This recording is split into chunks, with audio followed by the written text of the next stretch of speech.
one of the things that, given the obvious threats to Russia after its campaign in Syria, the threat of certainly Islamic terrorism has been very high, and to a great extent, that the fact that that hasn't happened has been due to the response by the Russian security services, which in many people's eyes has been disproportionate, certainly in the North Caucasus, where they've introduced pretty much a police state, and I was there back in February and I saw that with my own eyes. And that in itself is, of course, another potential source of discontent. But of course, the fact that it went off in St Petersburg is unusual, but I haven't really been targeted in that way before. But of course, Putin was there this weekend, this week, so I don't know whether that's connected. But certainly, Russia has been on a state of high alert. There will be many theories, of course, about conspiracy theories. We know that the bombings of 1999, which coincided with Putin's rise and his attempt to become president, raised a number of concerns and suspicions. So I think that will be another working theory, and certainly in some quarters as well.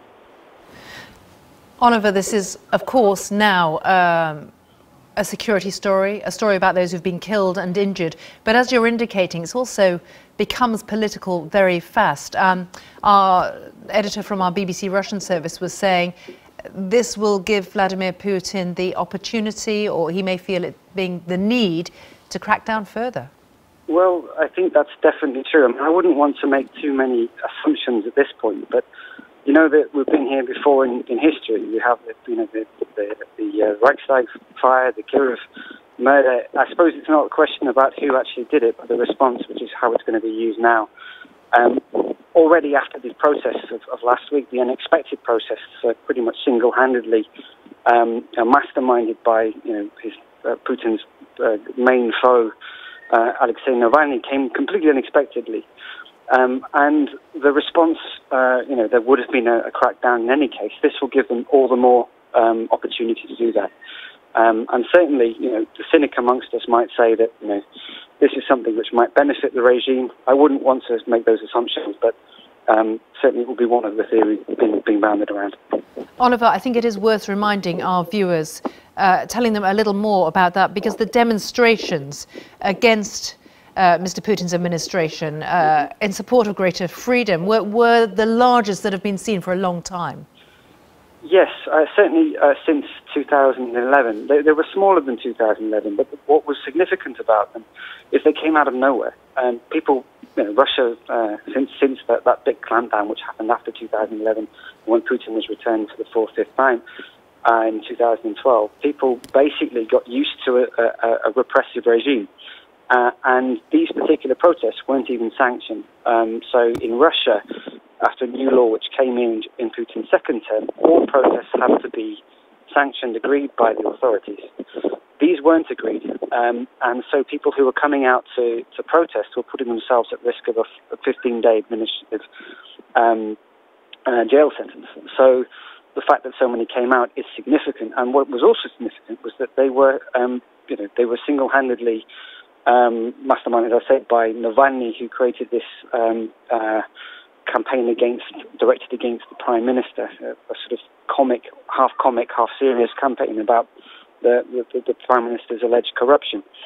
And also that he managed to bring out a new generation of protesters into the streets. Before, in 2008, just before the Medvedev's election as president, there was another protest called the March Nesoglasnik, which is the March of the Dissenters.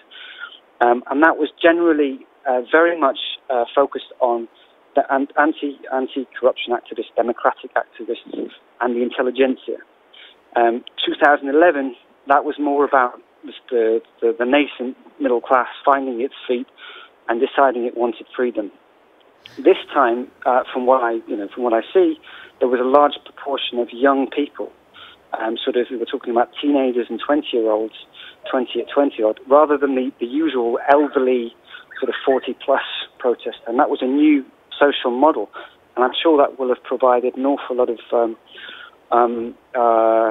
worry in the Kremlin. They haven't really focused on this cohort before, and they don't really know what to do with them. So, but that's the context, and certainly it's the year before Putin's presumed re-election.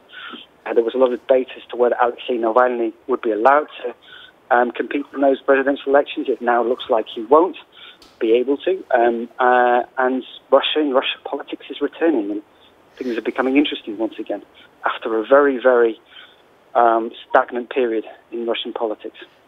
Oliver, I just want to put to you then a final piece of information that's just come into us now. The head of the Russian National Anti-Terrorist Committee has said all the necessary measures are being taken to ensure the security of citizens.